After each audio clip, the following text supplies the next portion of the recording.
好多謝今日又嚟到即係我哋每一年咧，我哋一定會搞施政報告嘅討論嘅，即係或者之前之後啦。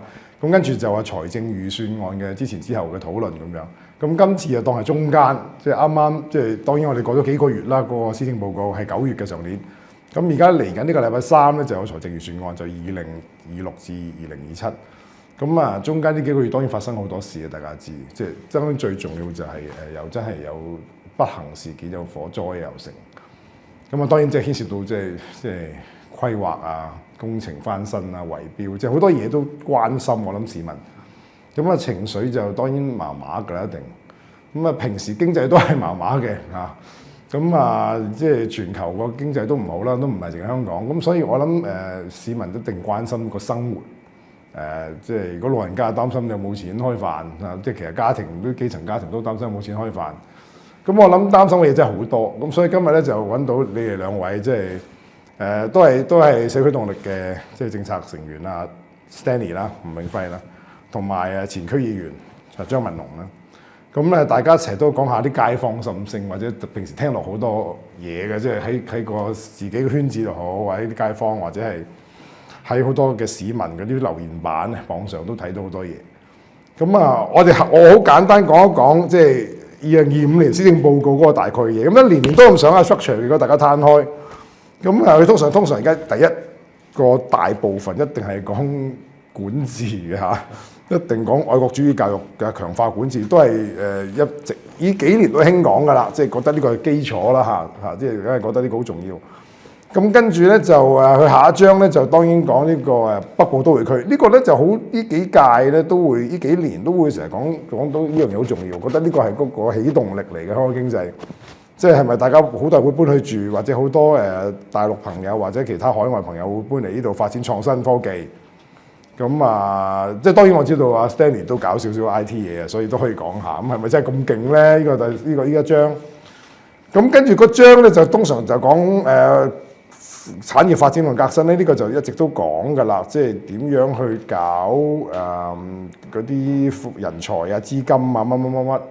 咁香港政府有個 Invest Hong Kong 啦，就一直都係招人招公司嚟嘅。近年係搞 Family Office 啊，搞家族嘅嗰啲嘅基金啊、辦公室啊嗰啲東西。咁有冇料到咧？都可以大家留意下嘅。咁跟住咧呢一章咧就好短嘅，就融入國家發展大局。以前就通常都擺喺個大灣區發展啊咁樣，咁呢個特別強調嗰個融入國家發展大局。咁呢個就可能亦都同之前啊陳茂波財政司司長講咧話，即係15-5要夾下。咁呢個當然香港係未試過嘅，應該討論下。即係我哋香港未試過搞5年計劃嘅喎，真係。咁討論下應該就可以討論下。咁再之後嗰章就成日講㗎啦。即係鞏固香港國際中心地位，咁啊乜嘢中心都有啦，金融中心、貿易中心、航運中心、航空樞紐中心、法律及爭議解決服務中心，呢個都成日講嘅，呢幾個都係。咁即係呢啲就必然係中心嘅嘢，都講下都無妨嘅。咁會唔會有啲優勢失咗？有冇啲優勢可以加強翻咧？如果失咗嘅話？咁啊，當然再之後就好重要啦，講教育與人才，即係跟住今年混合埋科技一體化發展，咁呢個好勁啊！專上院校、中小學，咁跟住又搭埋呢個科技。佢以前咧教育或者有啲人才嘅會分開講嘅，而家今次呢個係直接搭翻埋個創新科技同埋知識產權貿易中心呢啲嚟講嘅，擺喺同一個章裏邊。咁啊，係咪好似真係之前都似北京都講喎，將香港變成創新中心？即係當然以前我哋成日話 即係 high tech high 嘢，即係 low tech low 嘢。咁但係而家近年都唔可以咁講嘅，全世界都要搞科技嘅。咁但係變成中心就即係 Cyberport 啊，科技園究竟都做好多嘢嘅，我知道佢哋都。咁係咪真係得咧？或者大家點睇咧？咁樣。咁培育人才一定都係一直都咁講嘅。咁跟住再之後嗰章咧好重要啦，或者係羅局長嗰邊啊，文化體育旅遊，即係搞演唱會啊，搞大型運動啊，無處不旅遊，即係好熱鬧嚇，又夜繽紛啊，諸如此類。咁熱鬧係熱鬧咗嘅，又真係嘅，我覺得。咁呢個都可以傾下。咁但係對經濟係咪有幫手咧？即係廟街係咪幫到香港咧？即係諸如此類。今年咧就將嗰個安居生活關係共融呢啲嘢咧，全部擺埋一齊。以前咧就會將土地開發、置業嗰啲分開擺，今年咧就擺埋落嚟，即係將住屋同交通咧擺埋落嚟，醫療啊、社會福利啊、勞工保障咁擺埋一齊。呢個係以前唔係咁做，以前會分開嘅，土地與交通係分開擺嘅以前。咁點解咧？係咪覺得呢啲嘢即係直接幫到市民嘅即係嗰個 welfare 個福利咧？定因為係唔值得獨立擺咧？即係交通與土地。咁呢個都可以傾下。咁呢個就之前個結構嚟嘅，即係2025年9月行政長官嗰個施政報告係2025。咁當然喺執行上又當然啲街坊可能有另一個諗法點樣。Stanley 你自己作為即係 IT 人，你又跟住就當然亦都係規劃師。你點睇裏邊有啲特別啲經濟政策啊嗰啲咁嘅東西？嗱，即係咁呢份咧就係呢個。行政長官施政報告2025，咁有一個簡章單章嘅。呢個單章咧，一打開佢咧，第一條左上呢個強化治理體系，建立部門首長責任制，即係話咧政府嘅高層咧係要有首長責任制。簡單講，即係咧論功行賞，做得好有得獎。做得唔好咧就要罰。咁而家第一件事咧，香港頭先你一開波講到一個即係我哋都唔係幾好嘅悲劇呢個宏福苑嘅事件。咁有冇部門首長要負責任咧？咁如果部門首長唔負責任，咁特首要負責任咧？咁特首講過佢就話冇官要一年咁要炒佢咁講大咁嘅意思啦嚇。咁繼施政報告之後就到財政預算案啦。咁即係話咧，財政預算案就會睇翻過去呢幾個月前10月施政報告到而家2月，即係4個月，佢如何響應呢個所謂強化治理體系部門首長責任制以及其他特首提出嘅政策，就落實呢個財政預算啊嘛。咁即係用頭先我呢個講法，或者其實唔係我講嘅，係特首講嘅叫部門首長責任制。咁即係咧。財政預算案正應該講佢如何落實咯，做得好加人工啦，做得唔好應該扣人工咯。咁點解扣人工咧？咁加都得嘅。如果有啲好嘅局長希望即係佢講下邊個局長好啊嘛，咪加人工呢個冇問題嘅。不過我睇到有啲唔好係咪先？咁嗱，你要知香港特首係500萬年薪，你知 Donald Trump 幾錢啊？應該低好多啦，300零。你知英國首相幾錢啊？100零萬啦。咁個問題就係喂，即係嗱呢個咧，我唔係針對呢啲高官，而係我哋睇到個問題。今日香港咧財政預算案咧係會繼續呢個年年赤字借債度日，呢個係不能否認嘅事實。咁咧當然即係我唔知啦，因為佢未揭盅啊。因為佢曾經講過咧，就話今年嘅財政預算可能嗰個資本帳係賺嘅咁講，但係有個風聲又係話呢個可能未必賺咁，即係簡單講，即係打和或者都持平啦，應該咁講咧。呢個最後多數都係咁啊，即係賺蝕得好少少。咁但係咧，佢係我哋咧要講我哋呢個同我哋國家競爭最大個美國佬。美國咩事咧？美國而家講到話有美元個霸權可能唔掂啊，美國經濟又好唔掂啊，講咩事咧？只係美國借咗好多錢啊嘛，美國借好多國債啊嘛，所以要俾好多利息啊嘛，佢負擔唔起利息咪唔掂咯咁所以咧，無論香港政府點樣撥嗰啲數都好啦嚇，因為佢又咁嘅，好簡單講，機管局借錢起三跑就唔入政府盤數，市建局又向外借錢，亦都唔喺政府盤數。跟住而家好似啱啱最近咧，就講緊嗰個北部都會區嗰個嘅古洞，唔係古洞嗰個洪水橋發展區，佢又話咧要成立一個洪水橋發展公司，政府咧係俾啟動資金餘款，你做負責官員，你去揾即係去借啦，簡單講，政府擔保咁。於是又唔喺政府盤數裏邊。但係你唔係啫，全部你都擔保噶嘛，都喺你盤數裏面，係嘛？咁即係話咧，所以我話你避免唔到借債度日嘅時候，你就要面臨一個好嚴重嘅問題噶咯喎，嚇。咁當然咁呢個又點講咧？即係如果我哋去拗呢個基本法，要量入為出收支平衡嘅喎，係嘛？咁當然咁基本法係一個歷史嘅文件啦嚇，應該有效啊。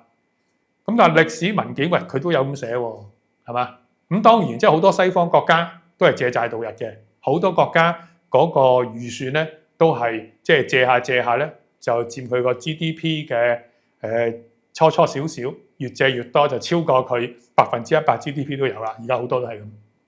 香港而家從呢個角度都未到2成係嘛？咁啊仲可以借啲咁。咁所以咧即係唔係話唔可以借債，但係咧如何喺長遠嚟講解決呢個借債嘅問題？點樣喺財政預算上面做到賺到錢？嗱，賺到錢你都着數啊，老友。我賺到錢，我哋應該有得派噶嘛，派糖啊嘛，稅啊交少啲啦，跟住就消費俾下消費券啊，係咪啊？咁啊，如果係攞綜援嘅，咁啊有所謂雙糧啊呢啲啦，係嘛？咁喂，即係唔好講到咁切身利益啊！即係講翻政府個盤數咧，財政預算案係要俾到我哋市民睇到，亦都要俾國際投資者睇到。喂，香港即係究竟你個盤數係點咧？你個財政支出係點咧？你點樣推動你嘅產業咧？你點樣照顧民生咧？咁啊，咁呢啲係未知佢會點講嚇。咁但係睇到係有一個都幾明顯存在嘅問題咯，就係呢個結構性嘅財赤咯。嚇，結構性財赤嘅最大問題就係唔係我講㗎，結構性財赤咧係喺阿胡鬚曾做財政司嗰時咧，應該係2013年、14年嗰時候咧，佢係特別揾一個工作小組研究香港嘅財政嘅狀況，因為啲人成日話佢保守啊嘛，嗰時我都有啦，即係以前我哋民主黨而家解散咗啊，被逼啊，咁我哋都出去講，喂，即係要佢派錢啊嘛，派多啲錢俾市民賺到錢喎咁但係成日話胡鬚曾就保守啊嘛，咁胡鬚曾就係話當時佢嗰個研究香港財政嘅長遠承擔嘅工作小組咧，就講呢個問題啦，就係話到2020幾年咁上下咧，香港就會出現呢個結構性嘅財赤。咁個結構性嘅財赤嘅核心係咩咧？其實好簡單，即係我6字頭嘅60幾啦，就係人口老化。咁你兩位生仔未啊？梗未啦，睇你樣都未啦，唔使講啦。我問下啫，咁咪咯，個個都唔生，咁個個都唔生，我哋嗰個人口個構成咧，簡單講就係講啲咩學術性啊，咩總撫養比率，即係簡單講，揾錢嘅人就養幾多個老人，同埋養幾多個細路仔，咁呢個即係總撫養比率咁啊。好高咁，於是唔掂咁。咁當時咧，胡鬚曾佢哋提出就話香港係會有結構性財赤，就係因為人口老化、新增嘅嬰兒不足。咁於是咧就即係提出呢個問題。咁所以嗱，而家更加多啦，即係多幾個負面嘅因素啦。即係從林鄭胡鬚曾時代到而家，第一個中美對立啦即係美國佬欺負我哋，佢唔止欺負我哋，欺負全世界啦即係佢全世界都。啱啱琴日仲話最得意啊嘛，就係美國個法庭咧就判咗特朗普唔可以用佢呢個緊急條例去加關稅，不過佢即刻宣布我唔用緊急條例，用第二個條例就即刻全球 10%， 跟住而家又加到15%，又係1日之內嘅啫喎。即係佢即係變咗咧呢啲中美對立美國一啲針對香港嘅制裁好大鑊㗎，好多即係我哋科技嘅嘢又買唔到啊！呢啲問題出晒嚟㗎，係投資亦都講到明，唔對香港嘅香港同中國嘅高科技芯片、生物科技投資啊嘛，咁你呢啲大問題嚟嘅，係咪先？咁所以呢一啲咧大嘅問題係真係影響緊，即係每一個市民嘅生活，影響埋財政預算案。咁我係希望睇到佢點樣解決呢啲問題，或者指出個方向咯，係嘛？咁你唔面對問題咧，係永遠唔會解決問題嘅。咁最簡單一個概念就講呢啲嘢嚇。當然上年已經係講緊即係借錢啦，已經好明顯啦，呢一兩年都係。係。咁啊，你意思即係長遠嚟講都擔心。咁你長遠我對香港政府充滿信心，點會擔心咧？係不過即係咁講啫嘛，即係全球嘅評論都話呢個美國國債就會拖垮美國經濟啊嘛，係咯，其實 Donald Trump 都咁講啦，係咯。咁如果美國都可以拖垮，咁香港都可以拖垮嘅啫，呢個常識嚟嘅啫。阿龍，你又點睇咧？即係喺街坊，你接觸啲唔同嘅年青人圈子或者街坊。我自己就其實即係呢一年啦，咁我喺即係做啲好前線嘅工作啦，咁即係經常都係面對啲好基層嘅市民啦。我發覺其實呢一年咧，即係由上年年尾去到今年呢個時間咧，嗰個大家嗰個對嗰個經濟前景嗰個擔憂係大咗好多嘅，因為我諗翻起上年嘅新年左右啦，咁其實都仲會見到好多人可能臨近新年咁就會出街消費啊，咁有啲因為我而家係一個前線車長啦，咁我都會見到咧啲人會出夜街啊，即係可能玩到10點幾啊，而都先至翻屋企咁樣。但係咧好明顯咧，去到上年年中左右啦，開始唔知係咪好多公司開始結業啊，或者準備要倒閉啊。咁我係真係一過咗夜晚9點咧，其實係好多活動都係已經冇嘅，尤其是即係夜晚都繼續有人喺度嘅，但係咧嗰個組成係好唔同嘅。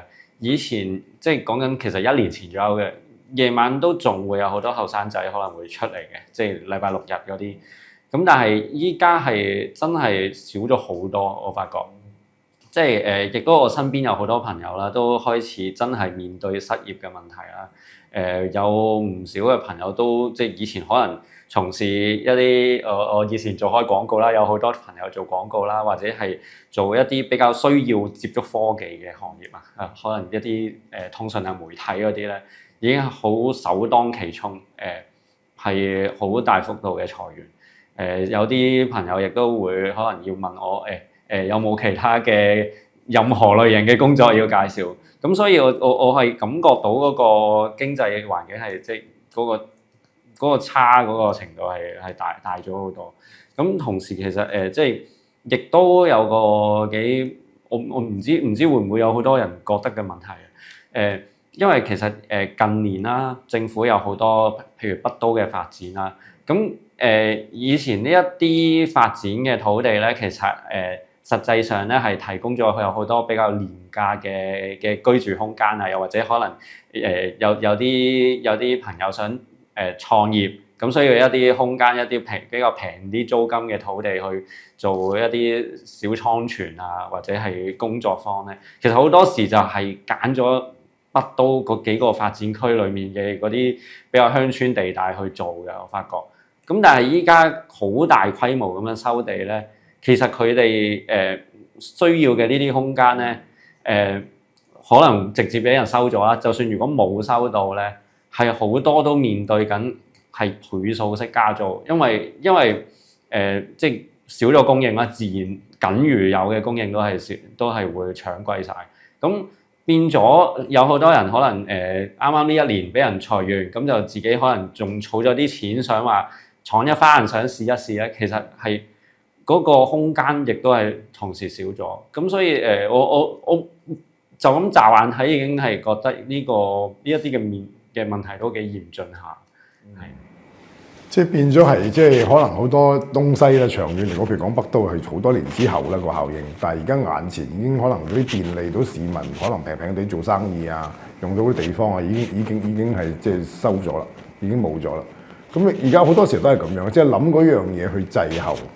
咁啊，眼前就未掂，咁當然將來掂唔掂到再等。咁啊，係咪啲情緒麻麻咧？即係好多即係基層市民。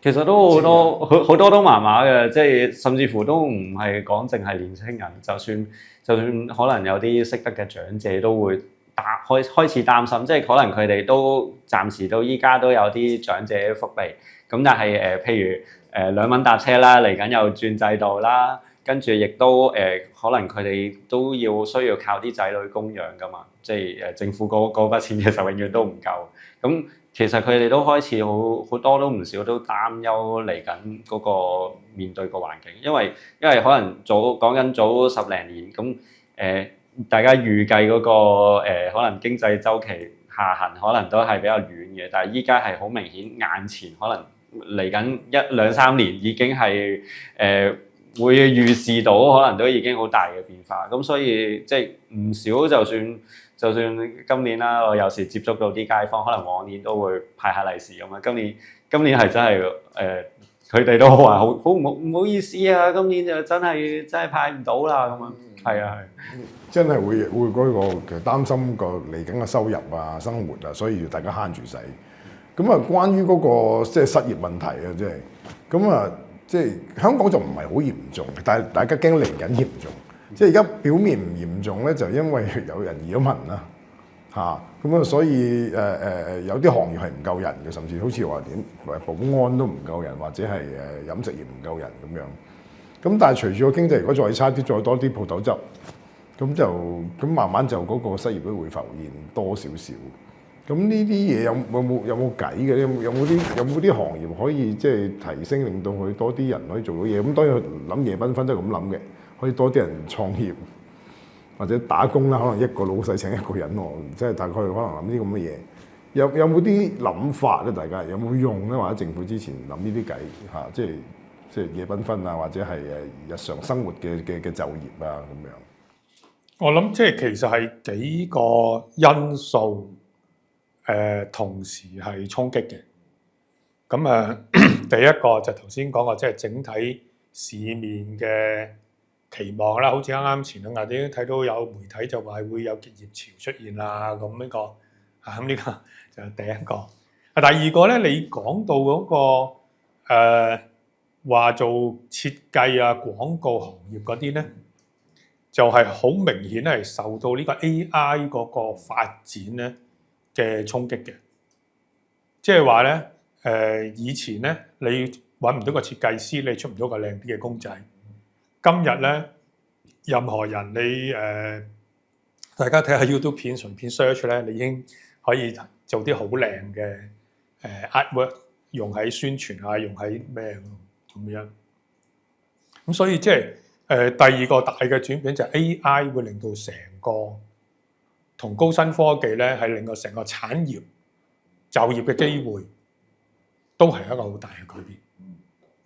咁第三個好令到我哋好大改變，一定係㗎啦，即係頭先講到中美摩擦，跟住中國嗰個整體經濟嘅下行咧，特別係呢個地產及相關行業，因為佢持續影響到咧，就係香港嘅地產行業都出晒事啦嚇。咁過去呢一年最大嘅都不幸㗎，因為好似我呢隻我哋細個就係讀書就已經去恒生銀行開戶口㗎啦嘛。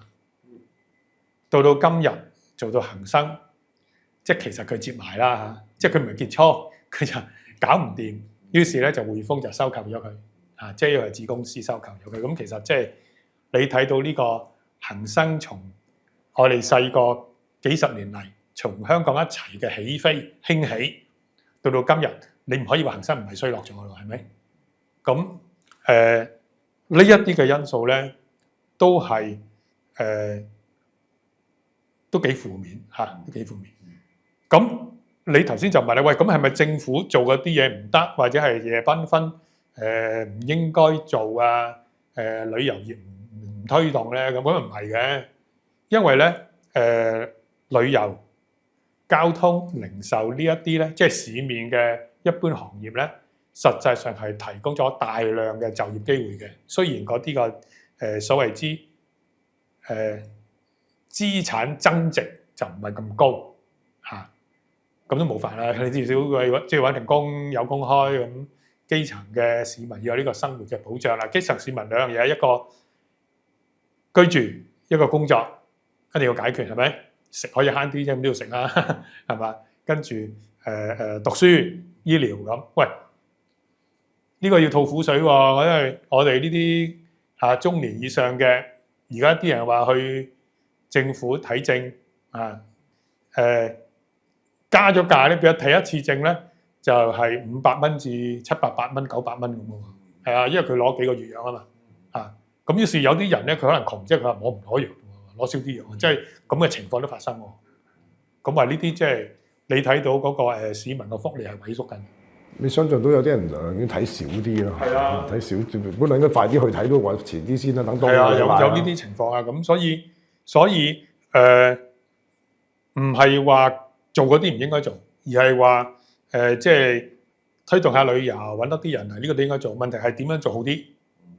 點樣係做啲有高增值嘅嘢？嗱，所以工程咧就唔應該完全排除嘅。點解咧？因為事實上工程建築起樓呢一類嘢咧，佢係嗰個本地嘅叫做經濟嘅漣漪效應係比較大嘅，佢經濟嘅帶動效益叫 economic multiplier， 經濟嘅乘數效應比較大嘅，即係話你咁叫做咩乘數效應低咧？咁咪買飛機買地鐵嗰架車咪乘數效應低咯，因為基本上以前有冇聽過啊？就係話因為香港咁多巴士，所以英國巴士公司唔使執笠啊。咁而家咧，而家香港地鐵就幫佢買好多大陸嘅地鐵車廂啊、車卡啊嘛，咪幫咗佢咯。咁但係如果你係建築，咁有好多勞工。本地如果有本地冇乜材料嘅，但係都好多材料貿易。但係組裝嘢都組裝都係大陸嘅喎，組裝。係啦，所以呢個就問題啦。而家政府又話要用所謂咩？你如果留心睇到政府啲局長咧，就話佢哋話北都咧要引入世界領先嘅技術同埋規格同埋人才同埋資金啊嘛。咁佢稱之為世界啊。即係其實大家都知90%都係講中國大陸啦，咁係啦，咁如果你用呢啲方法，咁會唔會影響咗本地嘅就業咧？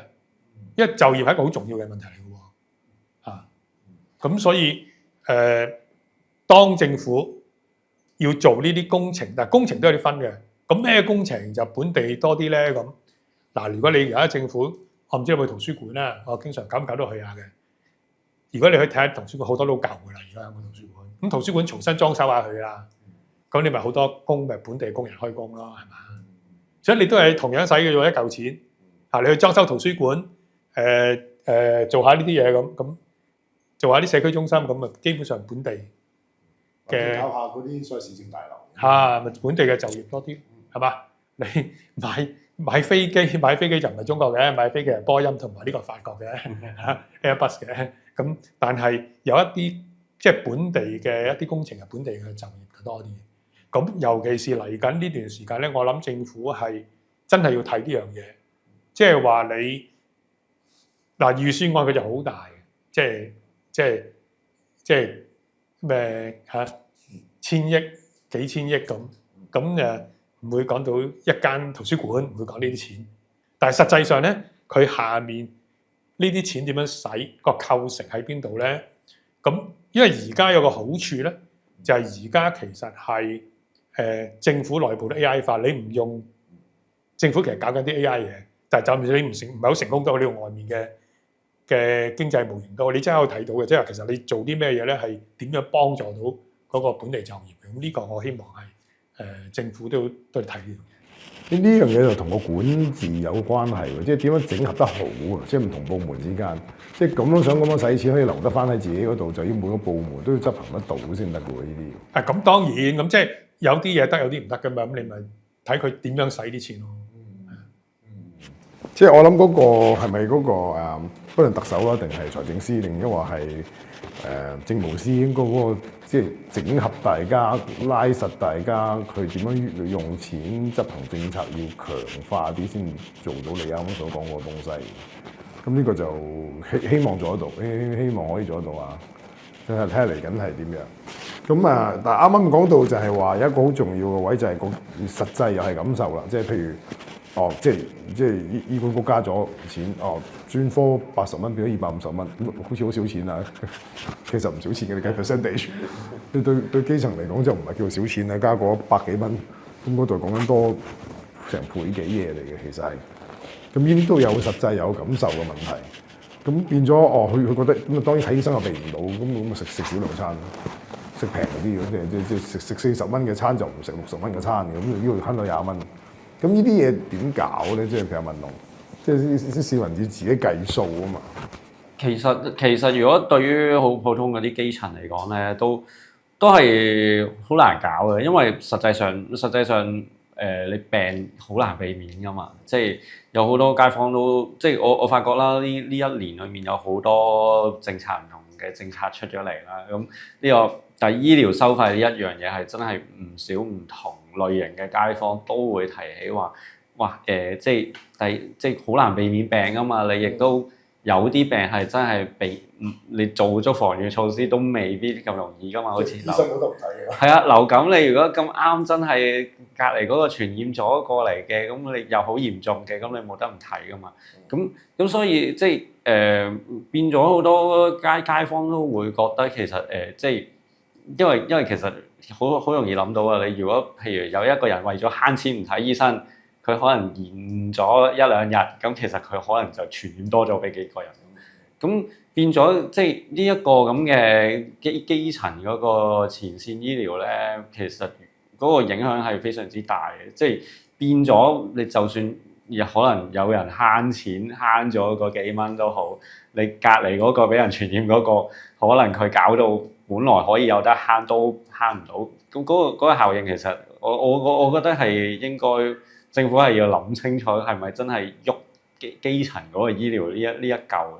咁係會令到好多市民都係會受影響，即係反而佢哋點樣節衣縮食都好，都未必幫到手。反而係真係要諗下方法。如果譬如你真係依家基層醫療你要加咗個名義上嘅錢啦，咁係咪有其他方法可以令到佢個影響冇咁大咧？咁係啦。佢而家仲話呢個醫療嗰度係而家加完之後都係10%到咗。即係佔實際嗰個成本，咁係咪想再加嘅？將來過多幾年，咁啊，即係好擔心啦。當然大家，咁另外就係咁而家佢話有豁免啊嘛，但係好難申請嘅。以我所知，嗰啲社工都啲市民當然有心急啦，啲社工啊當然又做到死啦。嗰個醫院裏邊嘅社工啊，即係所以批下究竟佢係咪可以減免？應該都好難喎，係咪？而家我所知道就難申請得到嘅。係啊，平時你申請政府其他嘢，其實都好多時個程序好困難、好麻煩啦。就算所有嘢好順利，你都可能要等一段時間。咁所以即係嗰個行政成本一係調翻轉，你如果你想令到有好多社工就業嘅，其實係為咗製造社工就業機會嘅，唔緊要嘅，只不過你就可能要加大啲俾社工嘅資源咁樣。咁但係如果兩樣都冇加到嘅時候，其實係好難真係令到個資源細咗得嚟，但係嗰個嘢又運作得到咯。咁即係所以又出現咁嘅狀況嘅，就係即係大家可能平時就慳住使，因為咁啊啲錢係拎去睇醫生。咁如果係中產或者仲有份工嗰啲即係慳埋咧，就可能變咗去旅行啦。你見到今次呢個假期都係走咗好多人嘅。咁而家呢幾年都係咁嘅狀況啦，即係市面上係好靜嘅，即係一到假期咁樣。點樣可以令到大家嗰個即係啱啱你講嗰啲滴流效應啊？點樣流到去唔同嘅地方嗰啲錢？點可以令到大家係即係幫助香港去投資與消費？係咪已經好難諗嘅呢樣嘢啊 ，Stanley？俾我做呢個局長，我咪諗。呢個好難諗啊！大家都呢個好難俾我做啫。呢個嗱，其實咧，你即係唔輕易去解決呢一啲問題嘅。咁所以咧，冇辦法，都係要借錢渡人，都係要咧，即係政府係要舉債。呢個似乎係避免唔到啦。咁而家我哋遇到大嘅問題就係究竟佢呢個舉債係短期嘅，係周期性嘅，定係結構性嘅問題啊嘛？所以我頭先就講咗，即係以前胡鬚曾年代就講過，當時評估可能係結構性嘅。咁而家嗱，其實而家就唔係講得好清楚嘅嚇。咁希望睇下財政預算案會講清楚啦，即係財神係咪覺得呢個係結構性嘅問題？因為結構性嘅問題咧，你就要喺成個財政嘅支出，即係成盤棋，你係有結構性去面對佢啦嘛。唔係話喂等多幾年喎，樓價會升嘅喎咁嚇。成嗰啲叫等啊。係咯，唔係咁你嗱經濟係有周期嘅，呢個事實嚟嘅係有周期嘅。問題係你以前香港周期係咁樣嘅，即係咁樣上嘅，哇越嚟越高嘅。咁但係過去最近呢幾年就咁啊嘛嚇。咁所以你係有周期，但係係咪真係可以升翻上去，或者呢個又冇得咩㗎？你睇各種指數無論咩經濟自由嘅指數啊，per capita GDP 啊，營商指數啊等等，香港呢幾年係咪領先新加坡啊？梗唔係啦，係咪先？咁即係呢啲全部好客觀啊。咁所以我哋係要面對呢樣嘢，同埋咧係要睇下政府點樣處理咯。呢個要夠膽面對，就包括埋即係阿文龍，即係可能都掂好多年青人或者即係年青至成青嘅，即係嗰個當然啦，譬如政府仲係講緊好多嗰啲傳統嘅中心啊，金融中心、貿易中心啊、航運中心啊，當然都有講啊，即係 IT 發展啦、科技人才啦。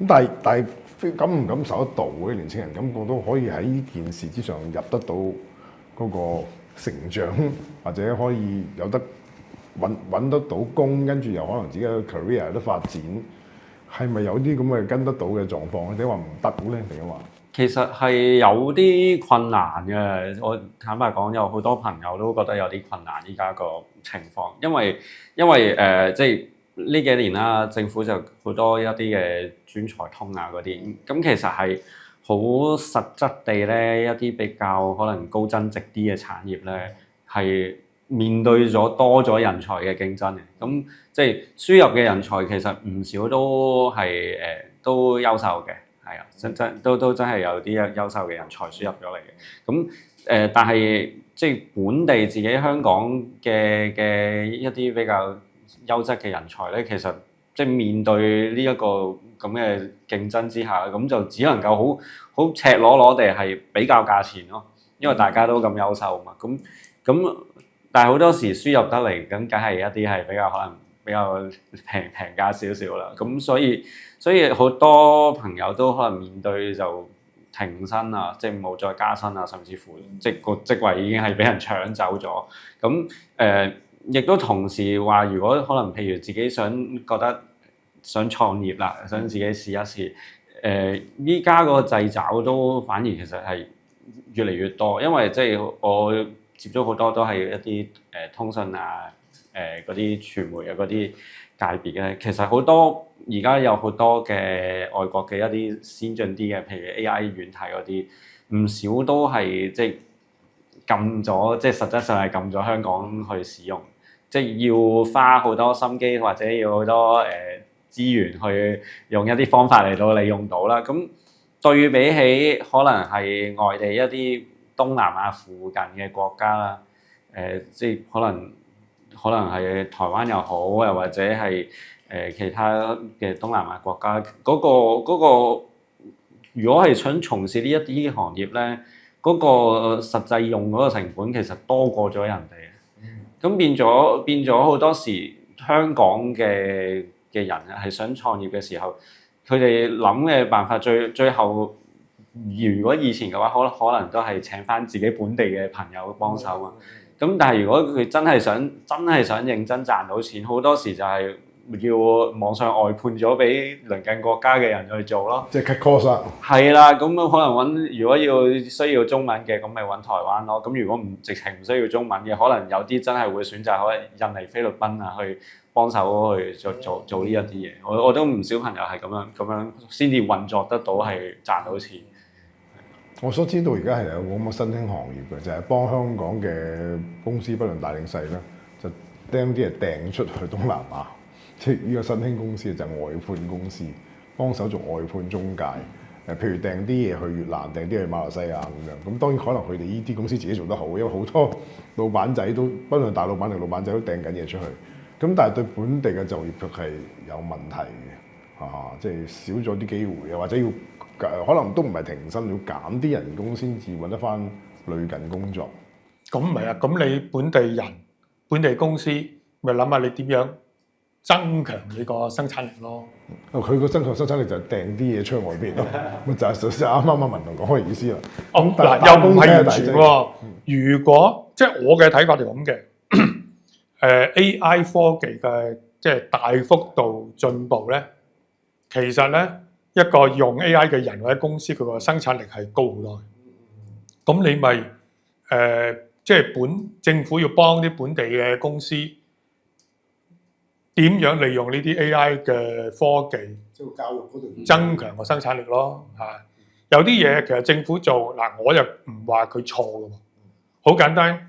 即係北部都會區佢而家嗰個即係畫個大餅咧，太大規模係一個問題。但係政府曾經諗過話想引入機械人產業噶嘛。咁而家其實新嘅科技產業咧係簡單講而家即係大家睇片啊咩都知啦嚇，即係你係機械手做到好多嘢。係大家應該都知咧，其實啲機械人可以炒餸啦、煮飯啦、照顧病人啦，係嘛？咁所以其實用機械人嚟到生產咧，實際上係俾電佢就得噶啦喎，佢唔係翻8個鐘喎，佢翻24個鐘，係嘛？咁而且固定嘅一啲嘅工序佢係做得好快嘅，咁所以即係點樣協助香港嘅公司提升生產力？頭先就話幫人外判去外面啦，東南亞係啊。咁應該你都知道咧，而家可以用個機械人9種語言，唔係900種語言，冇900種，即係隨時啲機械人都講到好多種語言㗎嘛，係咪？咁喂，咁你幫佢係咪即係簡單講，即係增強嗰個生產力，用自動化同機械人或者 AI 大數據呢啲嚟到幫助到提升個服務咯。咁我覺得即係呢啲係努力嘅方向係可以諗嘅。咁呢個就牽涉到有啲係啦，你啱啱講到呢啲東西就係全球都面對嘅問題嚟嘅。AI 同機械人，即係可能係會真係請少咗人嘅，即係可能以前請10個人做到嘅，而家即係5個人做到。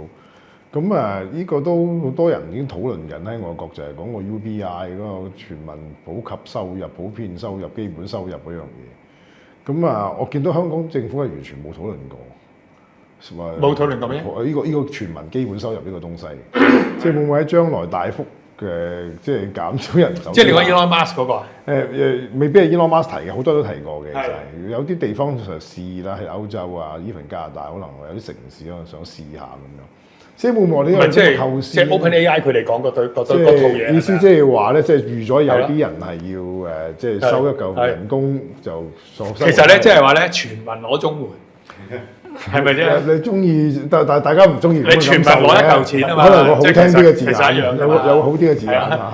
唔係唔好嘅喂，即係嗱，綜援咧，我都唔覺得即係嚇，我唔會 qualify 攞到綜援啦，有樓咩有生意咁。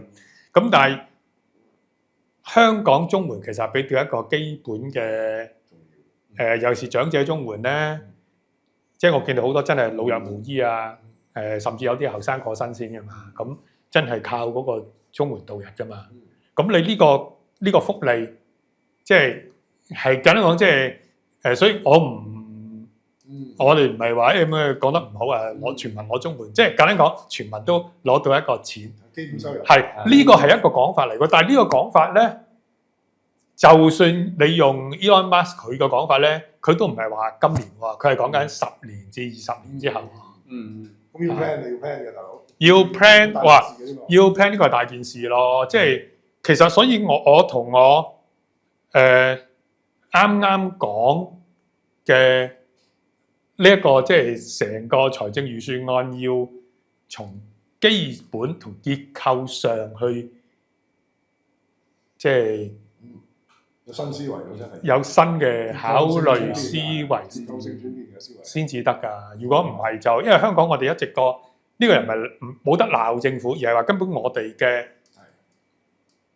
過去嗰30年係高速增長，令到我哋嘅人工高，我哋嘅成本高。咁你要跌翻落嚟，大佬喂，即係而家即係好痛嘅嚇。大陸請個大學畢業生得1萬蚊樓下啫嘛，幾千蚊。而家好似幾千啫，唔使1萬。幾千蚊咯，已經唔使1萬。啊咁唔係，如果你去北上廣深叻嘅都要貴啲，即係你叻嗰啲公司啦。如果普通嘅大學生就而家好平嘅，好似普通係好平，係好平3-4千嘅。工廠咁嗰啲又好平咯。但係咁嗱幫嗰啲大陸咩幾大嚇，即係 A 字頭啊，T 字頭有幾間嘢。喂，我識嗰啲 manager 都幾萬蚊一個月㗎，咁咪係咯，叻嘅人才。咁咪係咯，所以所以即係唔一定好低嘅。呢個就會形成某種貧富懸殊啦。當然而家大家都擔心，咁所以嗰個基本收入可能都大家值得即係探討下。係，因為 plan 得嚟，你話10年後、15年後咧，當 AI 嘅機械人而家變得好快，每年都變緊個 AI 下。而家啱啱即係微軟嗰個 AI 裏邊嗰個 CEO， 專係負責 AI 嗰個 CEO 都話10零個月就應該全部白領可以基本上被取代嘅。即係實際就唔會真係嘅，因為你要慢慢應用㗎嘛。但基本上係可以炒晒嘅。佢話係15個月到嘅，10零個月、15至18個月到嘅，真係。咁咪即係年零嘅啫喎。嗱，所以就係呢個好有趣啦！你講呢樣嘢，如果我哋咁樣講啊，咁即係話頭先我講嗰樣嘢，話叫政府幫助香港嘅企業提升生產力，呢個真係會發生㗎。係要發生㗎。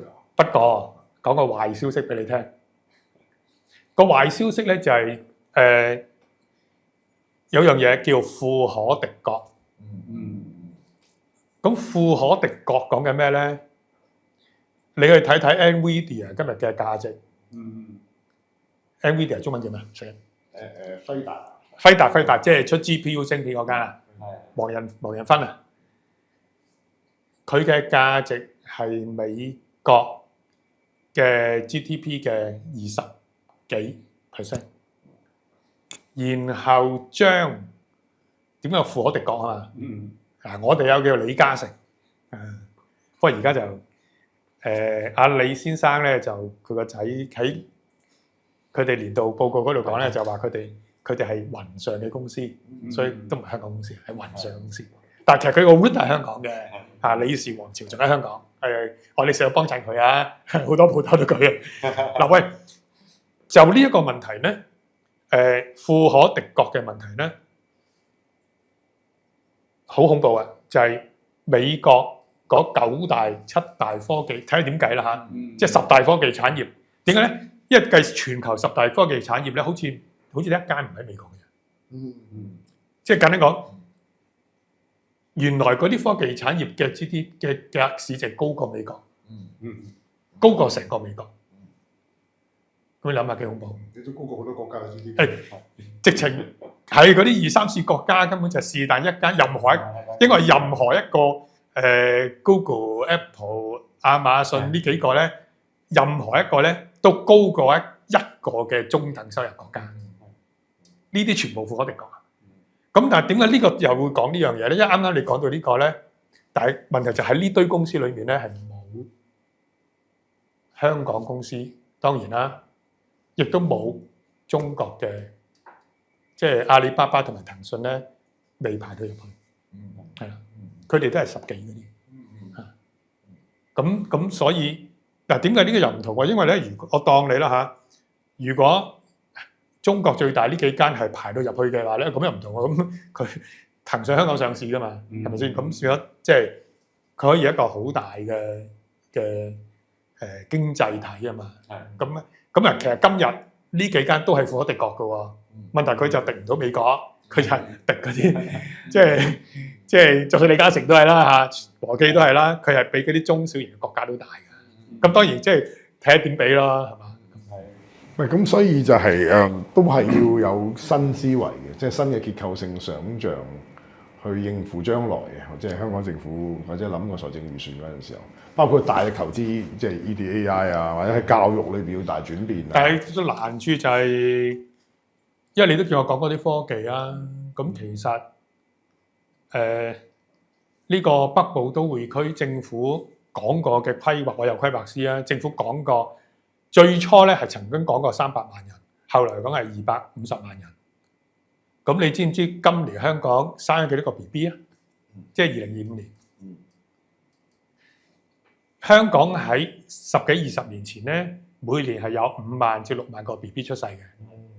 過去呢2-3年咧係3萬個，3萬幾啦，係啦。咁如果每年有3萬個 BB 出世，點樣幾多年先至生到300萬人出嚟咧？100年咯。好大鑊啊！即係如果你咁樣計啊，即係300萬人就除3萬一年，咁咪100年咯。好多國家都面對呢個問題，日本嗰啲都咁講，係加拿大嗰啲全部都咁講。咁所以呢度第一個問題啦，就係啲數唔夾嘅。嗱呢啲數咧係任何一個有一定嘅即係知識背景或者我哋規劃師咧都拿住個數講得出噶嘛。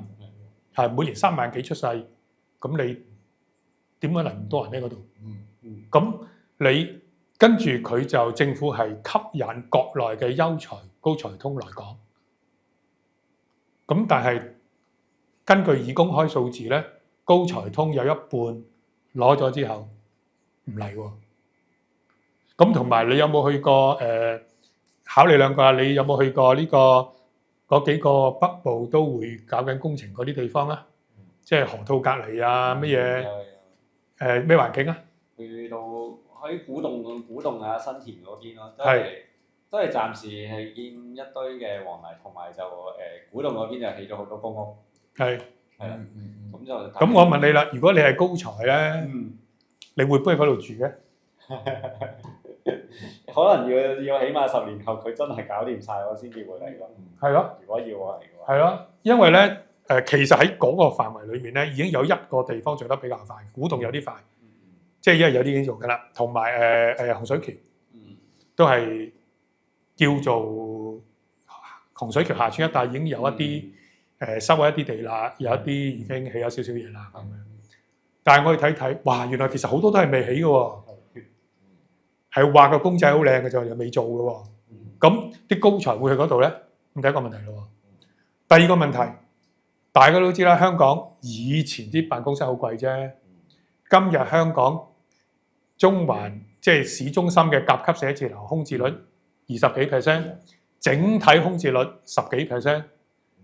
我自己個 office 嗰度，我嗰層樓有2間吉嘅，即係啱尾嚟，即係大致上吉咗2成度。咁如果有呢啲，即係你要吸引啲人，我贊成，但係佢唔係要去嗰度喎。佢如果就近嘅咧，即係睇佢就近咩啦。我就近坐飛機嘅，因為我成日要翻大陸坐高鐵嘅咁佢咪去尖沙咀啊、佐敦啊嗰啲咯，係咪？咁如果佢做嘅生意全係金融上市嗰堆有關嘅，咁佢咪去灣仔啊，乃至於成個香港島北角啊咩都得啦。大把寫字樓係咪平嘅喎？跟住我個仔，佢啲仔女喺度嗰度去翻學喎，咁佢都唔需要去北部喎。亦都北部未起好俾佢去喎。咁我都搞好多年嚇。所以呢個係點解要即係咁去解釋呢件事咧？就係你記唔記得2年前咧就政府提出個北部都會區3個片區啊？我專登寫篇文話佢唔掂啊嘛。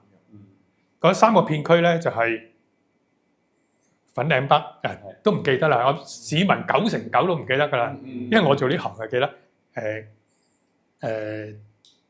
粉嶺北一個，即係喺東邊啦。河套即係科技城嗰度一忽啦，科技城嘅南邊一個啦，同埋呢個洪水橋3個。咁我當時就話其實呢個原來唔單止我啊，原來講都冇所謂啊！原來同國內某啲大城市，即係北上廣深啦嚇，因為唔講到具體嘅嗰啲官可能唔中意，佢哋同呢啲嘅大城市交流嘅官交流，都講呢個問題，就係佢哋嘅新區咧，如果發得太大嘅時候咧，根本搞唔起。即係話對香港都係嘅。而家咩聲稱250萬人嘅北部都會區3個變區講完之後，結果係點咧？今日即係驚住擺唔到人啊，擺唔到嘢落去，變咗空城。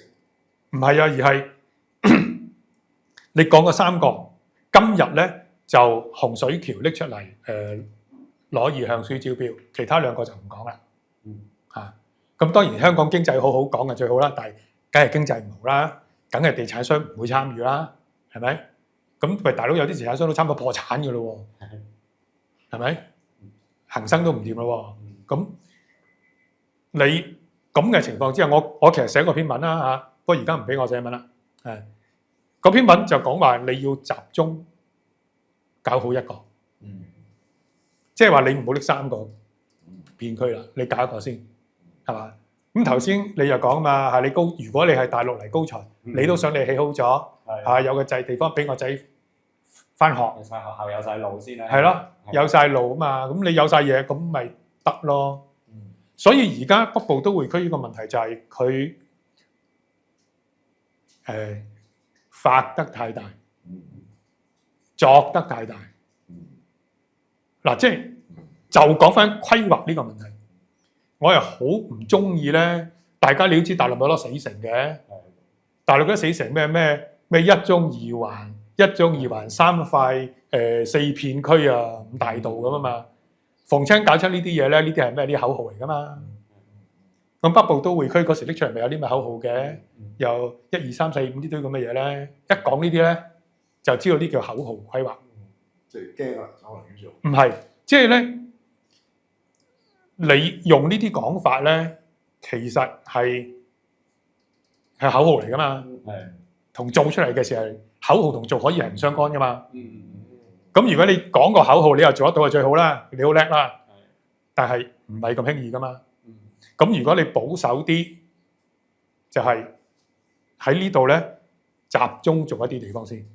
咁所以其實而家嗱，即係我唔知啊嚇，因為我又唔係高官。總之佢就冇乜再講其他2個片區啦，而家就拎咗洪水橋出嚟招標，到2026年嘅6月，各位老細，投資香港啊，洪水橋去落標，唔係因為政府而家條件優厚咗好多啊，減低咗要佢俾嗰個地價，而家以前你都知啊，一買地啲地產商嘈就話你又要我俾晒啲地價，跟住政府即刻袋好多錢，咁我又好多年賺翻嚟咁啊嘛，咁根本就唔肯參，即係坦白講。北部都會區叫晒啲咩各大老細去，之前拉過啲朋友去嗰邊去開記者會，啲發展商去開記者會又睇嘢啊，表示興趣，興趣討論啫，唔係興趣投資。佢都叫佢哋投資嘅想，咁啊叫佢投資，但係佢又嚟表示興趣，俾面你嚟。咁所以你係應該集中一個區，做一個區。香港仲有錢嘅，香港啲。基本上嘅公務員個體系，即係嗱，真係唔係有啲國家咧，好簡單，有啲國家係根本起路嗰個同起屋嗰個同起鐵路嗰個全部唔配合嘅，各自山頭嘅，根本你起好即係起好間屋都冇落去咁啊嘛。香港就基本上冇呢啲問題，即係基本上配合得到嘅。咁所以你集中一個區，即係一塊一塊做，咁樣咧，你第一就唔會鋪咁開，你唔會蝕咗好多錢，而長期都未能夠有收入。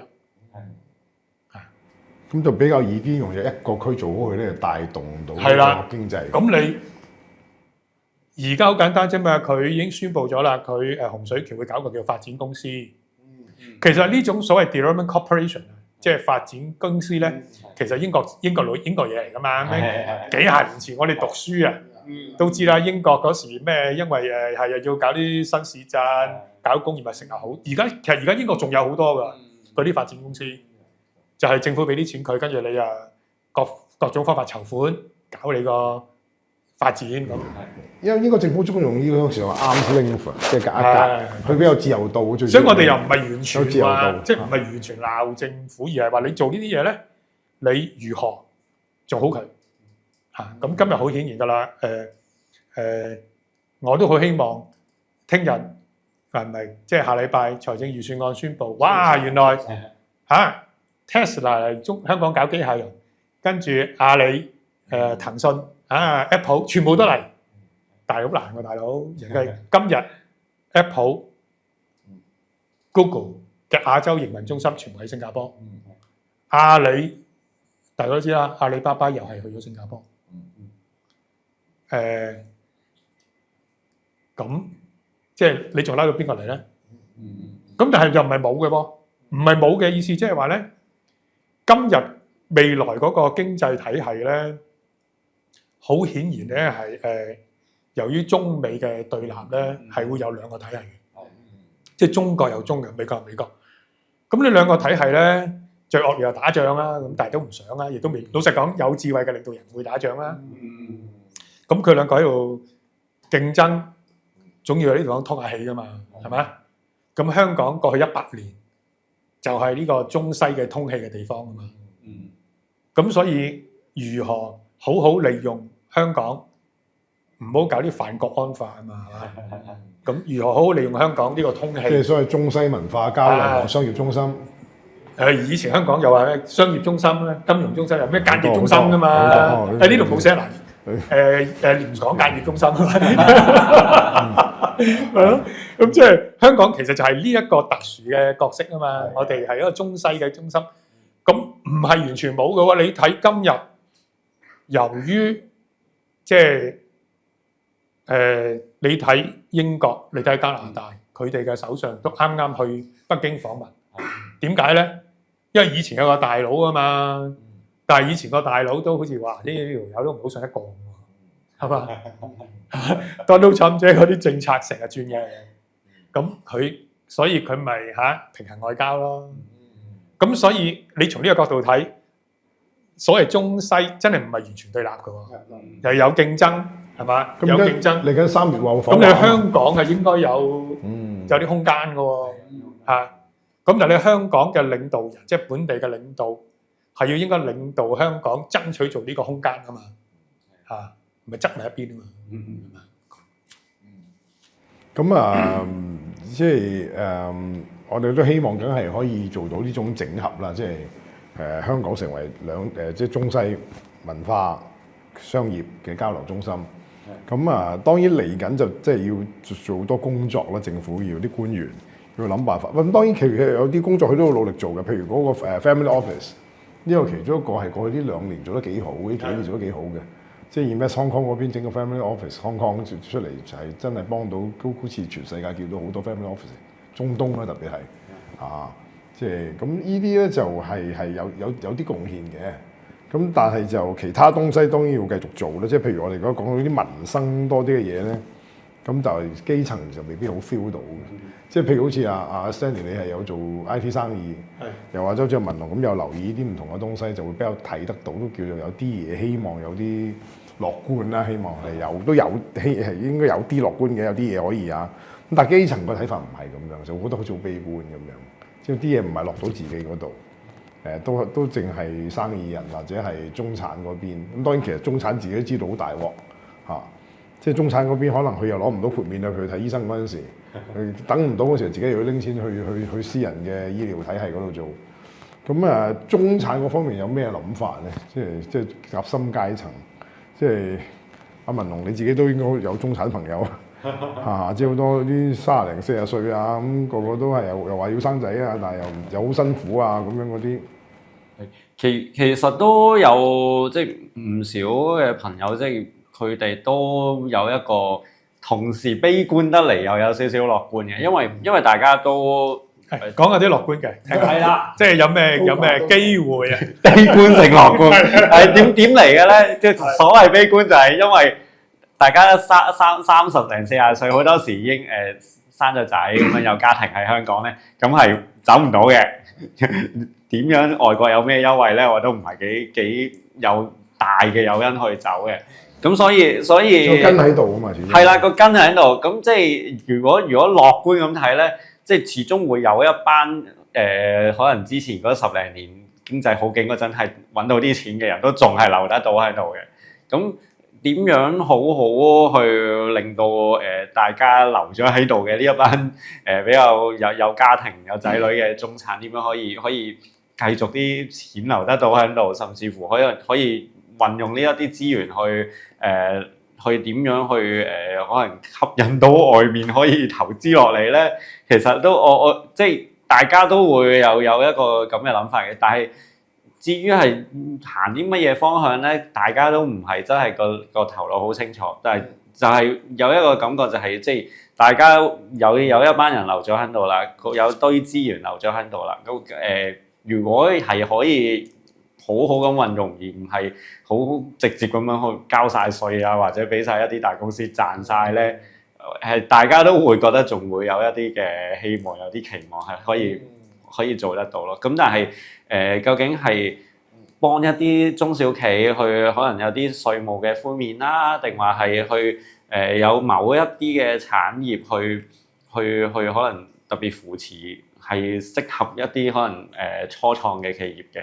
咁呢一啲咧，大家就暫時唔係一個好明確嘅諗法，可能呢啲就真係需要政府俾啲頭腦去令到大家可以有一個願意去揞自己嗰個荷包出嚟，去幫到成個社會去揾錢咁。應該話即係其實香港而家真係唔係冇錢啦，個政府咁啊，希望可以有策略性咁去用到啲錢去幫到成個社會，因此再慢慢又幫到市民。有個經濟可以發展得到，以至到即係想做嘢嘅人，即係唔好講躺平嗰啲啦，即係想做嘢嘅人可以做到嘢，可以貢獻一啲東西。咁即係諗策略性思維，可能真係大家集思廣益嘅啫。譬如啱啱講會唔會係我發展一個北部都會區，但係 focus 一個位先，做掂一個位，可能幫到其他先至講，先再講另外嗰啲片區，又或者係用錢去幫到啲青年啊或者中年啊創業，係可能係比較 flexible 啲嘅啲稅務啊，或者嗰啲流程啊報稅啊各方面容易啲啊咁樣。因為而家譬如就算講報稅講稅局都追到瘦噶嘛，大家做生意知啊，即係好複雜噶嘛，都好多東西係。咁呢個就係政府可能真係要每個部門檢視一下點樣，所以 enable 而唔係令到大家辛苦嘅，你即係 enabling 先得㗎，即係幫到大家。咁唔容易嘅，因為有官僚體系嘅呢個世界，全世界嘅政府都有官僚體系啦。咁之前1-2年前話，就算樓上滴水都搞幾年㗎嘛，揾屋宇署嚟睇下樓上滴水 check 下係咪樓上有怪滴落嚟咁樣。咁即係好多小嘅生活嘅東西都有效率問題。咁當然要政府再執啦嚇。咁但係嚟緊咧，就因為阿陳茂波局長就講，即係12月嗰陣時講嘅，就話搞呢個15-5啦。咁就進入呢個即係要5年規劃咁樣。當然香港一直以來都冇呢樣嘢，會唔會都係好嘅咧？即係叫逼一逼，要諗啲策略性規劃嘅嘢係咪好嘅咧？即係如果從好處看啊，大家當傾下就 Stanley 你點睇啊？呢個係同香港本質上唔同嘅嘢嚟。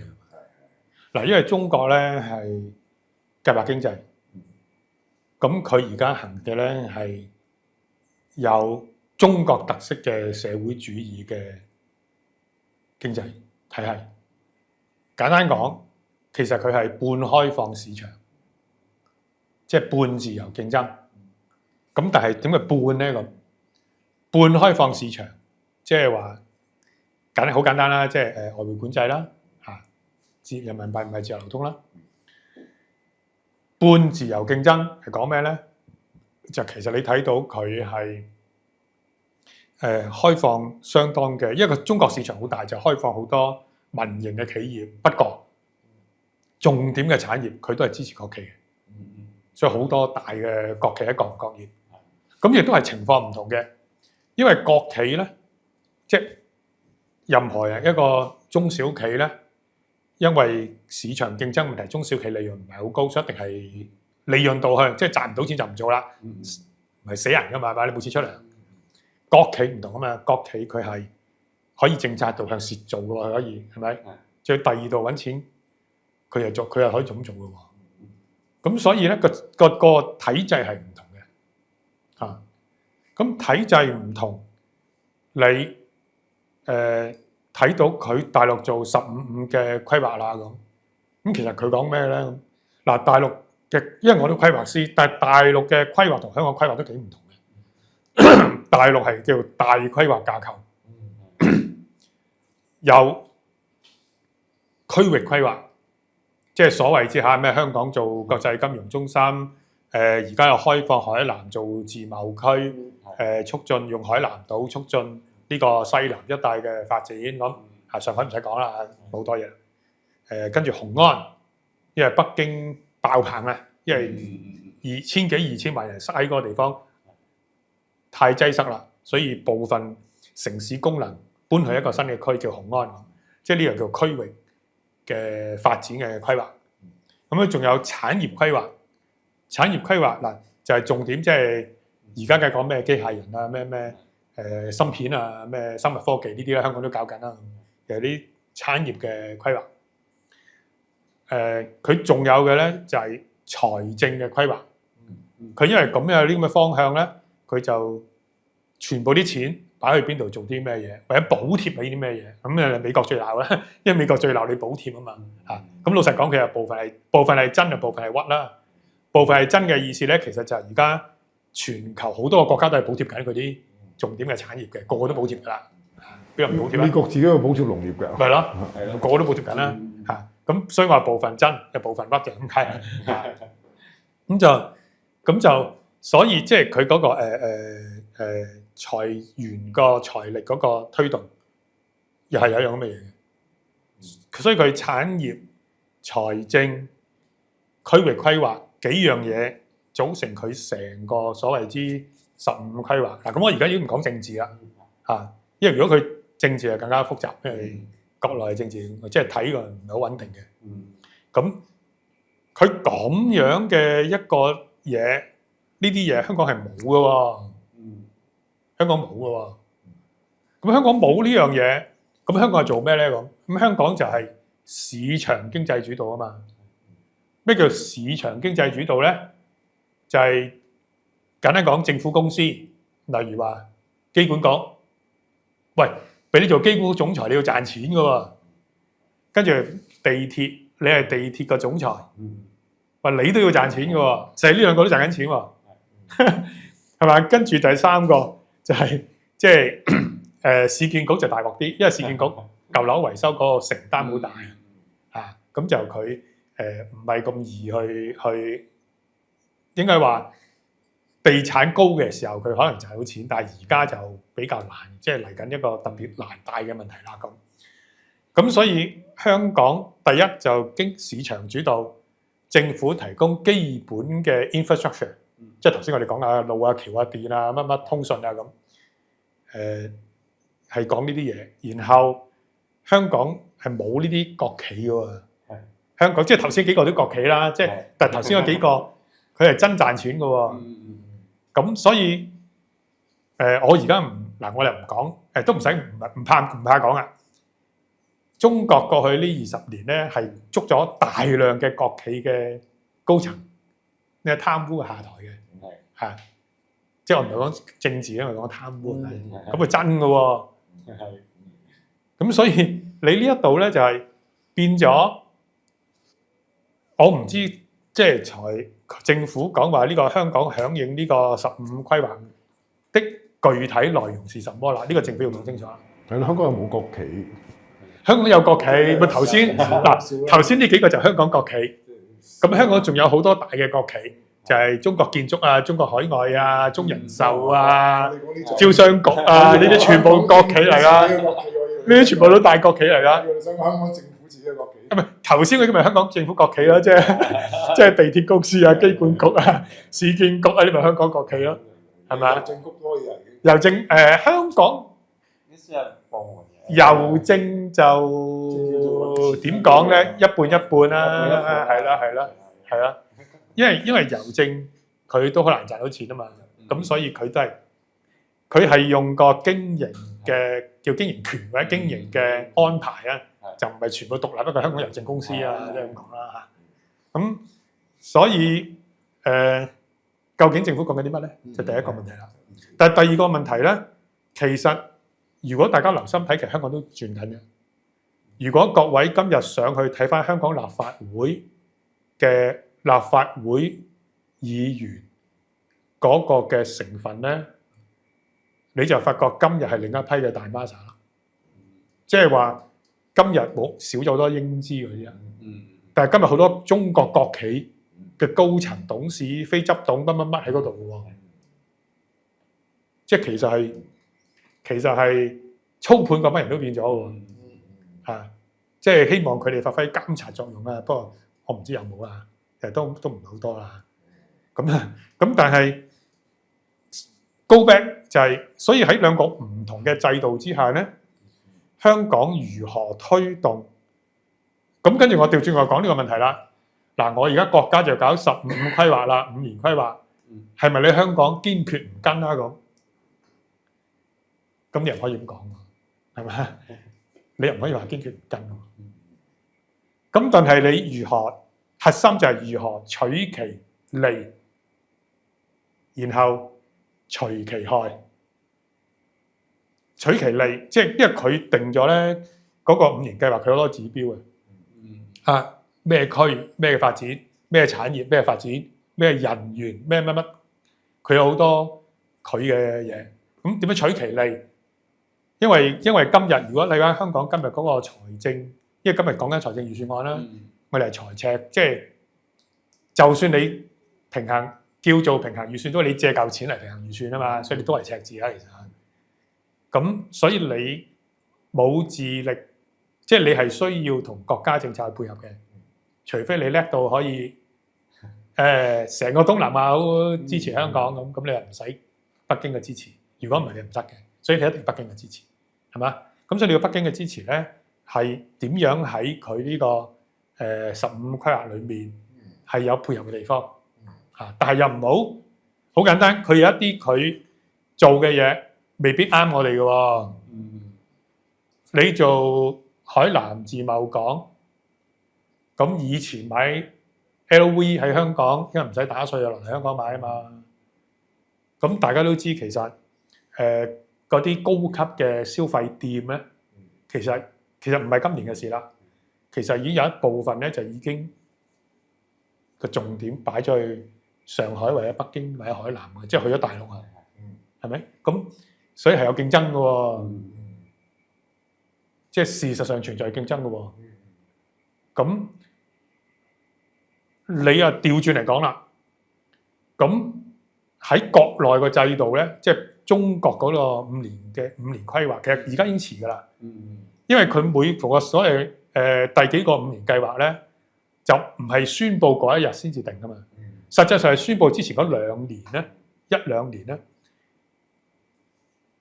即係喺國內嘅情況咧，就係啲地方政府即係咁樣，即係揾我嚇。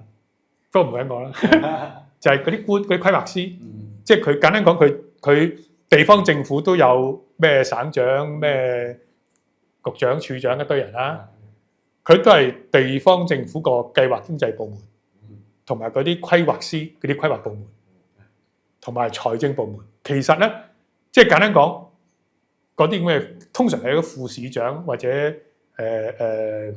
書記。即係佢哋呢個書記啊，大過市長啊嘛，即係都係呢啲級嘅人咧，其實經常去跑北京去遊說嘅喎，係嘛？即係簡單講，我去話，喂嗱，你唔好俾海南做自貿區啊，我香港好啲啊咁，即係佢咁遊說咁競爭。事實上大陸係咁嘅喎，佢係真係有呢個過程。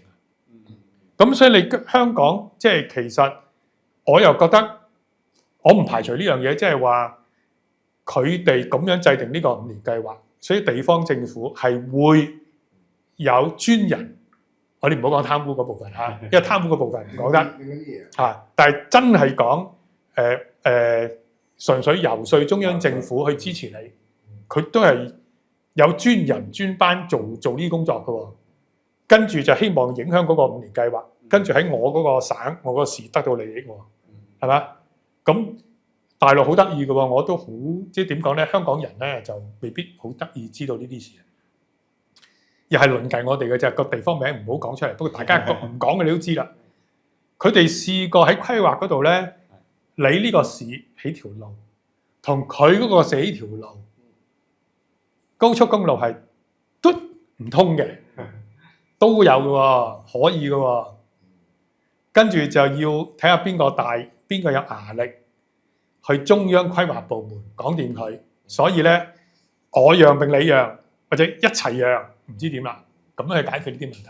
即係呢個係真嘅，即係喺規劃城市規劃個界別裏面，國內係有呢啲事情，因為同啲即係國內嘅朋友交流係真嘅。所以即係唔係呢個好簡單啫嘛？我哋都唔係冇啊。你講香港機場個空域，係咪？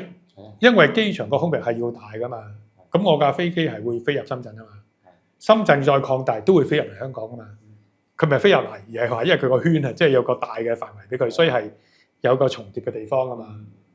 咁佢過去一段時間咧，其實係有一個禮讓咗俾香港喎，唔知大家知唔知喎？即係話咧，香港有國際航班咧就優先俾嘅，所以佢要讓一讓咁，有啲咁嘅安排。咁即係呢啲就牽涉到真係佢嘅所謂五年計劃嘅制度係咁。簡單講就係國家有呢樣嘢，香港要取其利，避其害。避其害就係佢僵硬啦，係咪？有指標㗎嘛，係咪啊？你做文化出版，指標你出10本書咁你咪出咗6本，屌！好垃圾啊！即係出埋嗰4本都垃圾都唔得嘅，你照出㗎，係嘛？即係咁，我哋唔好受呢個影響啊嘛，係嘛？所以就係點樣取其利避其害，呢個係我覺得你咁睇咯。咁啊，特別而家即係香港，即係好多中小企㗎嘛，即係好多時候就中意做啲即係小店啊、飲食業啊，咁所以對文化、體育、旅遊嗰啲又好重要。我知道阿文雄都會識得好多呢啲朋友。即係搞小店，可能做啲服務，可能係服務到香港人，又服務到遊客，即係得意嘢啊！而家香港好多，全世界都係啦，好多創意經濟嘅，好多得意嘢玩。即係呢方面有冇得搞下咧？真係其實個空間大家做開嗰啲都覺得有嘅，即係好多遊客都仲係好中意香港嘅。咁甚至乎係近年都覺得係唔少東南亞地區啊，特別啲韓國啊或者印尼、菲律賓係多咗，即係比起以往係多咗唔少人嚟嘅，即係所以唔單止淨係大陸嘅遊客嘅，都好多唔同嘅種類嘅遊客，咁都會吸引咗呢一類嘢。咁但係就似乎就依家係面對嗰個問題就係可能係譬如一啲市區重建啦，咁好多時都可能冇考慮到佢哋，即係佢哋好多時都會喺一啲舊區嗰度去營業嘅。咁可能好多時啱有一個嘅商家自己慢慢形成到嘅圈子啦，可能譬如大南街又好，或者有一啲其他嘅街道啊，一啲嘅小社區咁樣啦。咁佢啱形成嘅時候，好多時就政府一個規劃話要重建啦，又或者將嗰個地區改造啦，咁係好多時都忽略咗已經形成咗嘅圈子。咁好多時就可能係即係就算唔係重建啦，可能係純粹係更新嗰個社區，但係忽略咗嗰一啲嘅營商嘅人自己要形成嘅圈子咧，咁變咗佢哋又拆咗個根，又要搬散晒去第二度咁樣咁。政府如果要即係要幫到佢哋手，我覺得係必須要考慮呢個問題咯。係即係有一啲譬如觀塘嗰啲工廈咁樣，有啲都唔少係文創嘅人係做嘅。咁但係好多時即係早年就有活化工廈啦，依家亦都觀塘其實有唔少嘅工廈都面對緊重建啦，直情已經咁。其實佢哋本身嗰個營業圈咧，都面對嗰個問題。如果即係我諗政府可能需要真係諗下點樣可以將呢啲，即係其實佢唔使特登再投資一個新嘅區域嚟到做呢啲文創啊嘛，其實根本已經喺度噶嘛。點樣集中佢又好啊，抑或係好規劃性嘅，每個區都有啲啦，每區都旅遊啦。咁佢每區真係認真去諗下。我擺喺邊度咧？點樣做咧？呢個要諗嘅，而唔係一半話個最高層規劃咗，我呢一區就做旅遊，做咗就得㗎啦。其他區本來有嘅資源，我都唔使點樣諗去搬入去啊，定話喺其他區都保留一啲資源咧？咁呢一啲嗰個即係做嗰個思維係要諗，因為最緊要嘅就係而家個經濟環境唔係咁好，要留嘅資源要做最重點嘅嘢。即係嗰個規劃者要熟個社區文化、個地區文化、嗰啲流行文化。即係因為香港雖然唔係好耐歷史，都百幾年歷史咧。你見到好多大陸遊客或者甚至東南亞遊客咧，專登去西環、上環影相，嗰啲古蹟啊，嗰啲自然嘅衍生出嚟嗰啲小店啊，太平山街啊，去西環專登就影住個日落咁，好多大陸遊客影日落啦，去西環咁會飲嘢食嘢噶嘛，之後會。咁如果個規劃者唔知啲嘢，咁咪就掃咗佢喎，咁再起過咁啊死啦！咁啊真係咁反而係要明白嗰個文化生態、個地區生態、社區生態，呢個同規劃有關，又同文化有關係。咁啊，呢啲都係要我諗，我哋民間都要俾啲意見。你睇而家其實嗰個嗱，因為咧有一輪啊，就係而家講即係大約5-7年前啦，就喺啲工廠大廈有啲吉咗啦，空置咗啦。就做咗好多唔同嘅小生意啊嘛，但係跟住政府就話佢違反地契，於是就冚咗好多啊嘛。咁而家嗰個生態係咪健康咧？還是你覺得政府要放寬下，唔好咁嚴格對呢啲咁嘅小嘅經營咧？其實我覺得嗰個係需要拆牆鬆綁一啲嘅，因為以往咧好多呢一啲嘅文創空間咧，都其實係建基喺一啲可能比較舊嘅工廈，因為舊嘅工廈因為當年嘅條例可能寬鬆啲，咁先至做得到。咁係咪即係可能而家拆咗一啲嘅舊嘅工廈啦？咁一啲比較靈活運用得到嘅空間少咗啦。咁係咪而家剩翻低嘅工廈咁即係做 office 都做唔晒啦？而家連甲級商廈都有唔少嘅空置啦。咁係咪應該容許到一啲可能比較新嘅工廈都擁有一個相對嘅自由度去俾人去嗰度做一啲文創空間咧？譬如依家有好多即係我本身都有玩話劇嗰啲啦。咁其實喺一啲百零至300人左右嘅空間咧，表現空間其實喺香港係非常之缺嘅。而又如果叫政府去特登出錢起一啲好正式康文署嘅場地咧，其實係又有少少嘥資源嘅喎。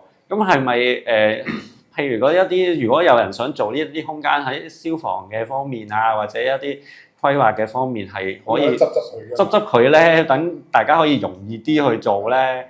咁其實係幫到好多，因為我見到有唔少譬如去旅行啊，去外國咧，有好多一啲嘅旅遊景點，其實好同時亦都係會係一啲嘅文創基地。咁如果可以好好咁樣運用到佢，亦都唔使等呢一啲嘅文創空間咧，係要喺一個條例嘅灰色地帶生存，要焗住唔可以好容易咁宣傳自己咧。咁其實呢一方面係要諗咯，咁可以亦都同時推進咗一啲嘅旅遊業嘅發展咯。因為香港喺華人裏邊嗰個流行文化都係多嘢可以俾人睇嘅，咁好多人亦都專登嚟香港去咩揾翻張國榮啊、譚詠麟嗰啲嘢嘅，即係好多呢啲咁嘅東西嘅。即係你利用到地方社區咁就可以好容易做得到。我有去以前個朋友喺個工廠大廈搞個 band 房嘅，係啊，咁我就唔玩音樂嘅，但係有時捧下場，喂過嚟捧下場咁。咁又或者嗰啲地方可以做表演嘅，比如可能100、200人嘅，咁好多大陸遊客、東南亞遊客，好多華人諸如此類，咁係中意嚟睇呢啲嘢嘅，其實係。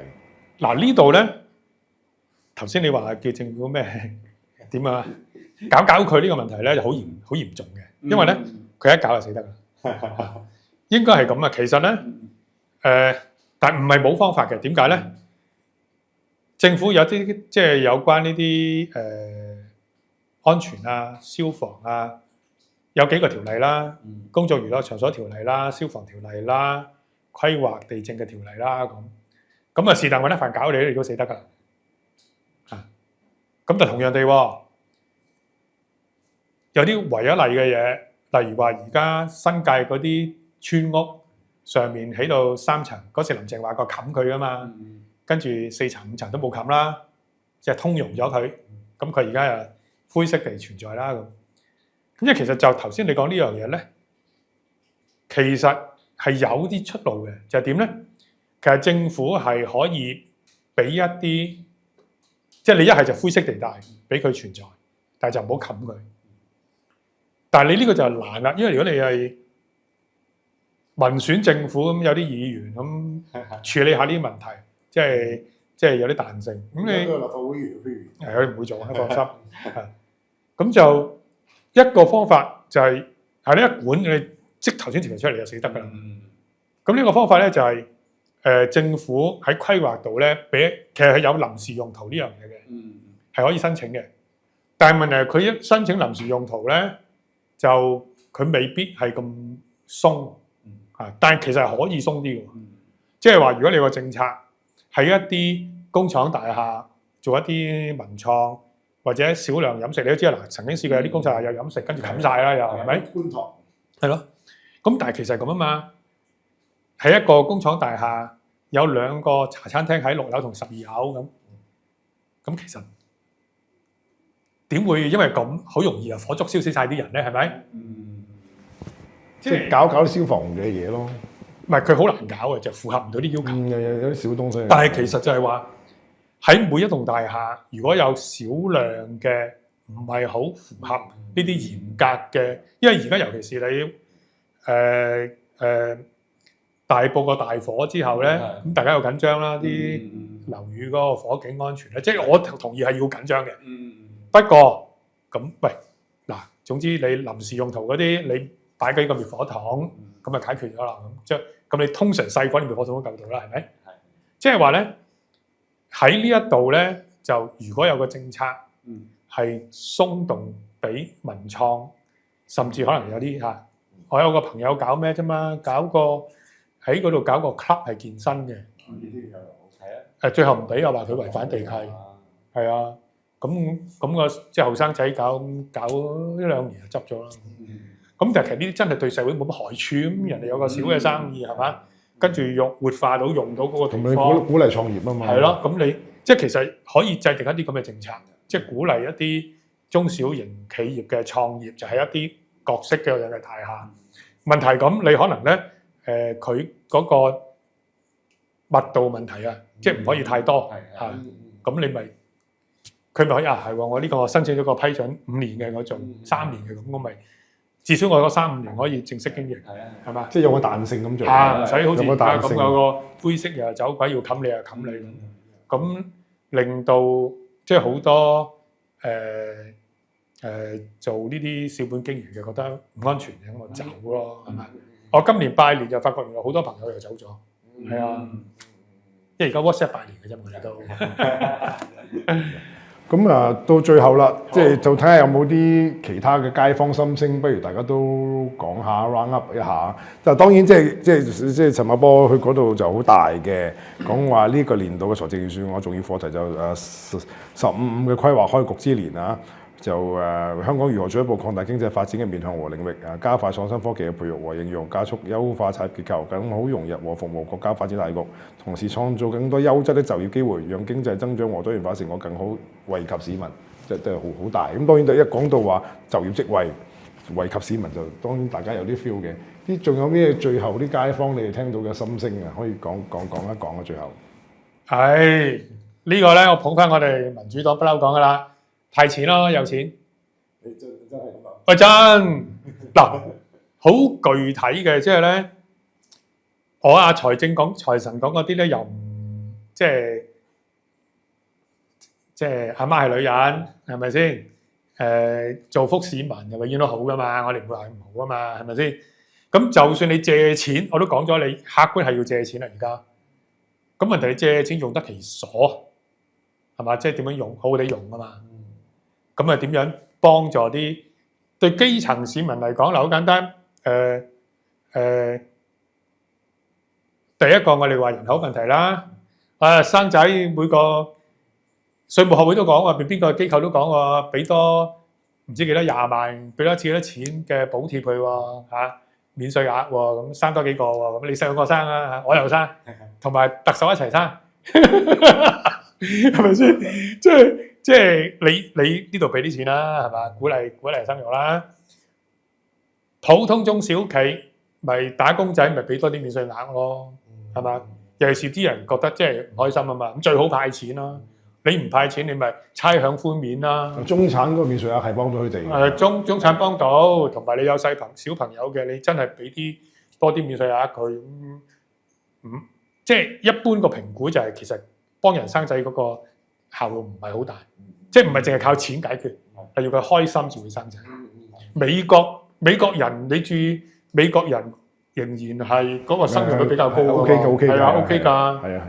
咁 happy 啊嘛，咁但係我哋唔係啊嘛。同埋你幫到一啲即係夾住嘅年紀嘅人，你下面可以生到仔，上去照顧阿爸阿媽，係咯，佢要兩邊照顧啊嘛，咁佢又要俾緊錢睇醫生。係啊，所以叫政府派錢唔係一個好事嚟㗎，唔係好事。當然有啲朋友覺得派錢就太啲公司俾啲稅務嘅寬減咯，尤其是中小企啊。文龍呢邊咧？派錢嘅固然啦，如果有嘅話，當然都點都會開心一陣嘅。咁我覺得有樣嘢都可以試下嘅，就係點樣去可能有一啲嘅方法可以幫助一啲公司去有一個彈性嘅工作時間。因為依家即係如果計年青人啦，有好多都其實係好多唔同嘅知識啊，或者係興趣，其實好多都想試嘅。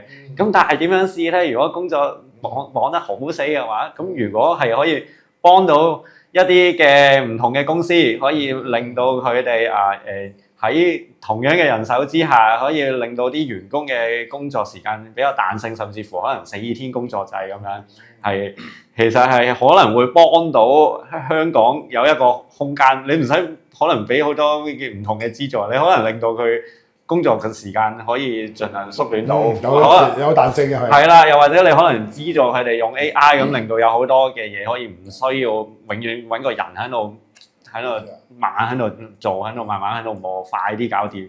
咁大家又收工，又可以諗其他嘢，有啲新嘅創業，咁有新思維，又自然就可能有新嘅經濟發展啦。呢啲對工作嘅嗰個狀態，或者對教育個狀態嘅嗰個彈性處理，即係都係要新思維嘅。即係因為成個世界根本已經唔係傳統嗰種教育可以幫助到年輕人或者成年人去工作㗎啦。而家即係讀完嘅嘢，而家將來5年之後都唔知有冇用啦。如果世界變得咁快，反為係多啲空間等佢哋學多啲嘢，等員工可以學多啲嘢，掂下一啲新穎嘅甚至感興趣嘅東西，反為先至幫到個經濟發展或者幫翻個公司。咁呢啲就唔係傳統嘅勞工政策嘅，即係政府要有新啲嘅勞工政策嘅思維。唔係啊，政府本身都有啲再培訓基金係啊，所以就係點樣用得好咯，將個再培訓基金用得好。不過我都冇用過啦，嚟讀書嗰啲。就再培訓基金幾好。但係佢唔係樣樣都可以讀㗎喎。啊係，佢要定，佢又要揀得啱先得㗎，係。我建議政府放寬啲呢啲。係啦，即係新加坡就做得好好嘅嗰個再培訓，即係佢嗰啲全部就話即係創意創新一定係用喺呢啲咁嘅嘢嗰度。咁啊，希望香港又可以再做得再配合多少少，針對性少少，策略性少少。咁啊，社區動力一直都係喺度做緊呢啲民生政策嘅討論同埋研究。咁啊，希望大家嚟緊都繼續討論啦。即係財政預算同施政報告，我哋都一直有跟進。咁啊，嚟緊禮拜3就係財政預算就公布啦。咁之後我哋都會跟進嘅，揾翻大家，咁就可以 comment 下，即係阿陳局長，即係財政司司長啊嗰個嘅宣佈係點樣，佢嗰個觀點係點樣。我哋之後又再傾偈。多謝大家，多謝 Stanley，多謝文龍，唔該晒，多謝大家，唔該晒，唔該晒。